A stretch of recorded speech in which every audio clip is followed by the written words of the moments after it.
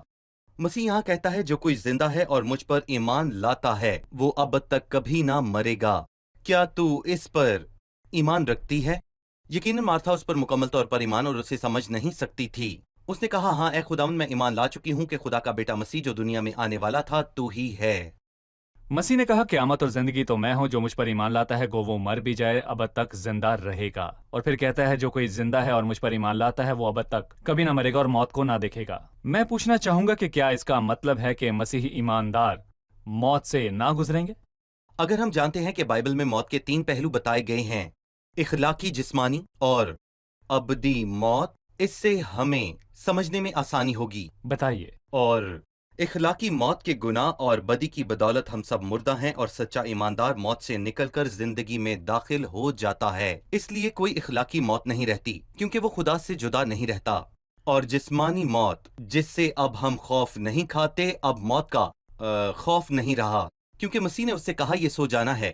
ہمارا دوست لازر سو گیا ہے۔ سو جانے سے آپ کی مراد کیا ہے؟ کہ وہ بیمار ہے اور اس کی آنکھ لگ گئی ہے، سو اس نے موت کی بجائے اسے سو جانے کا نام دیا۔ اور رہی بات دوسری موت کی یا ابدی موت کی، تو جیسے کہ لکھا ہے کہ جو غالب آئے اس کو دوسری موت سے نقصان نہیں پہنچے گا، یعنی کہ حقیقی ایماندار کو نقصان نہیں۔ ہم ہر طرح کی اخلاقی موت پر پہلے ہی غالب آ چکے ہیں، اور جہاں تک بات ہے ابدی موت کی تو ہم ہرگز اس کو نہ دیکھیں گے۔ اور جسمانی موت جس کا تجربہ کچھ ایمانداروں کو ہو سکتا ہے، یہ بھی اب موت نہیں کہلاتی بلکہ یہ سو جانا ہے۔ مارتھا نے خداوند سے کہا اگر تو یہاں ہوتا تو میرا بھائی نہ مرتا۔ وہ وفادار تھی۔ جی، لیکن کیا آپ کو بھی یہ نہیں لگتا کہ گویا وہ خداوند کو الزام دے رہی ہے اور وہ کہہ رہی ہے کہ تو یہاں ہوتا تو بھائی نہ مرتا، لیکن چونکہ تو یہاں نہیں تھا وہ مر گیا، اب سب ختم ہو گیا اور اب معاملہ تیرے ہاتھ سے نکل چکا ہے۔ ہم ان لوگوں کو مخاطب کرنا چاہتے ہیں جو خداوند کے کام کرنے کے طریقے کو طے کرتے ہیں، اور اگر خدا اس طریقے پر نہ چلے تو پھر معاملہ اس کے ہاتھ سے نکل چکا ہے۔ یہ واقعی ایک اچھا نظریہ ہے۔ شروعات میں وہ بہنیں یسوع کو ایک زبردست پیغام بھیجتی ہیں، لیکن ایسا لگتا ہے کہ موت کے ستم نے ان کے لہجے کو بدل دیا۔ مثلاً پہلے پیغام میں انہوں نے کسی طرح کی شرائط نہیں رکھی، نہ ہی انہوں نے کہا کہ وہ جلدی آئے، بس انہوں نے اتنا کہا کہ جسے تو محبت رکھتا ہے وہ بیمار ہے، اور جو کچھ تو کرے گا ہم اس پر پورا بھروسہ رکھتے ہیں۔ لیکن جب خداوند اس کے دفن کرنے کے 4 دن بعد آیا تو وہ دکھی ہوئے، گویا وہ کہہ رہے ہوں کہ اگر تو یہاں ہوتا اور اگر تو ہمارے ہنگامی بلاوے پر جلد آتا، اس سے ملتا تو یہ چل پڑتا تو ہمارا بھائی نہ مرتا۔ لیکن ہم یہاں کچھ اچھی باتیں سیکھتے ہیں، کیونکہ مسیح کی موجودگی میں کوئی بھی مر نہیں سکتا۔ دیکھیں، تشریح کرنے والے نے خوبصورت بات کہی ہے، جب تک مسیح زندہ تھا تو 2 ڈاکوؤں کا مرنا ناممکن تھا۔ اس لیے جب مسیح نے دم دیا اس کے بعد سپاہیوں نے ان دونوں ڈاکوؤں کی ٹانگیں توڑ دیں، اور وہ دونوں ڈاکو مسیح کے بعد مرے، کیونکہ مسیح کی موجودگی میں موت کبھی حملہ نہیں کر سکتی۔ دہشت کا بادشاہ کچھ نہیں وہ کر کچھ سکتا نہیں کر جہاں پر سکتا۔ مسیح ہے۔ صحیح کہا۔ ٹھیک ہے، صحیح۔ اگر ہم اپنے عزیزوں کی حوصلہ افزائی کرنا چاہیں جن پہ نئی آزمائشیں آئی ہیں اور وہ چاہتے ہیں کہ خداوند پہلے ہی دن ان کے لیے آ جائے، انہوں نے پیغام بھیجا ہے، دعا کی ہے اور خداوند کے آنے کا انتظار کرتے ہیں، لیکن خداوند ٹھہرا ہوا ہے اور وہ چوتھے دن ان کے پاس آئے گا، انہیں کیا کہیں گے آپ؟ دیکھیں بھائی، یہاں پہلے میں یہ کہنا چاہوں گا کہ یہ گھرانہ جو بیتنیہ میں ہے انہیں خدا کے تاخیر کرنے یا صبر سے کیا فائدہ حاصل ہوگا؟ وہ دیر سے نہیں آیا، مگر ان کی نگاہ میں اس نے دیر کر دی، کیونکہ اگر کوئی مر رہا ہے تو ایسے حالات میں 1 دن سالوں جیسا لگتا ہے۔ لیکن کیا انہیں اس کا فائدہ ہوا یا نہیں؟ ہم لازر سے شروع کرتے ہیں۔ کیا فائدہ ہوا؟ یقیناً ہوا۔ ہم نے پہلے بھی اس کے بارے میں نہیں پڑھا، لیکن اب ہم اسے مسیح کے ساتھ بیٹھا دیکھتے ہیں یوحنا 11ویں باب میں۔ لازر ان کے درمیان تھا۔ جی ہاں، بالکل صحیح کہا۔ لیکن کیا مارتھا کو اس کا فائدہ ہوا یا نہیں؟ لوکا 10 میں لکھا ہے کہ وہ خدمت کرتے ہوئے بڑبڑا رہی تھی، لیکن یوحنا 12ویں باب میں وہ خوشی سے خدمت کر رہی تھی، مطلب اسے فائدہ ہوا۔ آئے مریم کی بات کرتے ہیں، کیا اس سے فائدہ ہوا؟ اس سے بھی فائدہ ہوا، لیکن خداوند برائی میں سے بھلائی پیدا کرتا ہے، اور ہم جانتے ہیں کہ سب چیزیں مل کر خدا سے محبت رکھنے والوں کے لیے بھلائی پیدا کرتی ہیں۔ راست بازوں کی بات کروں تو بھلا ہوگا، اور اگر برا ہو جاتا ہے تو کہیں کہ بھلا ہوگا، تو پھر آپ دیکھیں کہ جو خداوند سے محبت رکھتے ہیں وہ ان کے لیے برائی میں سے بھلائی کو پیدا کرتا ہے۔ بھائی یوسف، مارتھا نے جو 27ویں آیت میں کہا، میں چاہوں گا کہ اس پر بات کی جائے۔ اس نے اس سے کہا، ہاں اے خداوند، میں ایمان لا چکی ہوں کہ خدا کا بیٹا مسیح جو دنیا میں آنے والا تھا وہ تو ہی ہے۔ اچھی بات کہی، لیکن وہ اس طرف بھی اشارہ کرتا ہے کہ وہ مسیح کا مطلب نہ سمجھ سکی۔ یہ ایمان کی ایک اچھی بات ہے جب وہ یہ کہتی ہے کہ خدا کا بیٹا مسیح جو دنیا میں آنے والا تھا تو ہی ہے۔ یہ بالکل صحیح جواب ہے، لیکن یہاں سوال مختلف ہے۔ آپ جانتے ہیں کہ جب کوئی امتحانی پرچے میں امتحان کے سوال سے ہٹ کر جواب دیتا ہے، صحیح، ہو سکتا ہے وہ ٹھیک ہو لیکن اسے اس کے نمبر نہیں ملتے، لیکن یہاں خداوند اسے پاس کرتا ہے، 0 نہیں دیتا، اور اسے پوچھ رہا ہے کیا تو اس پر ایمان لاتی ہے؟ اس سے مراد ہے کہ قیامت اور زندگی میں ہوں، اور جو مجھ پر ایمان لاتا ہے مر بھی جائے تو زندہ رہے گا۔ اس کے بیان سے یہ واضح ہے اس نے ایمان نہیں رکھا۔ اس کا ثبوت یہ ہے کہ جب مسیح نے کہا کہ پتھر کو ہٹا تو اس نے کہا اب معاملہ ہاتھ سے نکل چکا ہے۔ وہ اب تک نہ جانتی تھی کہ وہ جی قیامت اور ہاں، زندگی۔ وہ نہیں جانتی تھی کہ قیامت اور زندگی وہی ہے، لیکن میں یہ کہوں گا کہ اس کا ایمان بڑا تھا کہ خدا کا بیٹا مسیح تو ہی ہے۔ ہم جاننا چاہیں گے کہ اس کے بعد کیا ہوا، لیکن اس کو ہم اگلی قسط میں جانیں گے۔ خدا آپ کو برکت دے۔ آپ کو بھی وقت ہے کہ ہم برکت دے۔ مہمانوں کے ساتھ قسط کی دہرائی کریں۔ آمین۔ کیا آپ تیار ہیں؟ اب ہم مل کر قسط کی دہرائی کریں گے۔ یسوع نے کہا، یہ بیماری موت کی نہیں بلکہ خدا کے جلال کے لیے ہے، تاکہ خدا کا بیٹا جلال پائے۔ اس کا کیا مطلب ہے؟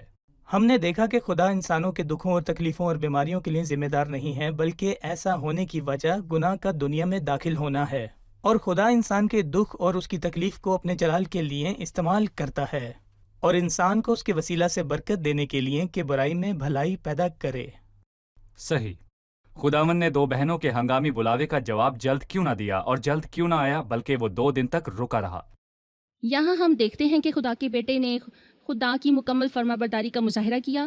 خداوند یسوع نے کبھی بھی لوگوں کی خواہشات کے مطابق کچھ نہیں کیا، بلکہ جو کچھ کیا خدا کی ہدایت کے مطابق کیا۔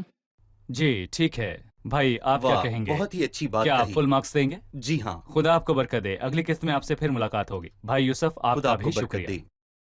آج کی قسط کا سوال، اس بیان سے اس کی الوہیت کس طرح ظاہر ہوتی ہے کہ قیامت اور زندگی تو میں ہوں، جو مجھ پر ایمان لاتا ہے گو وہ مر جائے تو بھی زندہ رہے گا۔ مسیح کی الوہیت اس بات سے کس طور پر ظاہر ہوتی ہے کہ قیامت اور زندگی تو میں ہوں، جو مجھ پر ایمان لاتا ہے گو وہ مر جائے تو بھی زندہ رہے گا؟ اپنے جوابات ہمیں بھیجیں، اور کوشش کریں کہ پچھلے تمام سوالات کے جوابات بھی بھیجیں۔ مزید یہ کہ آپ ہماری ویب سائٹ پر پچھلی اقساط کو بھی دیکھ سکتے ہیں۔ یوحنا کی انجیل کی 42 اقساط کے اختتام پر اگر آپ نے 42 سوالات کے صحیح جواب دیے تو ہماری طرف سے آپ کو ایک قیمتی انعام ملے گا۔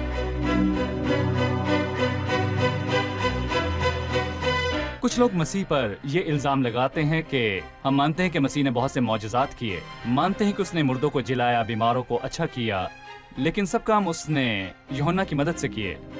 خدا وہ سب نہیں کر سکتا جو ہم کر سکتے ہیں۔ اگر آپ کچھ کر سکتے ہیں تو اس انتظار میں نہ رہیں کہ یہ خدا آپ کے لیے کر دے گا۔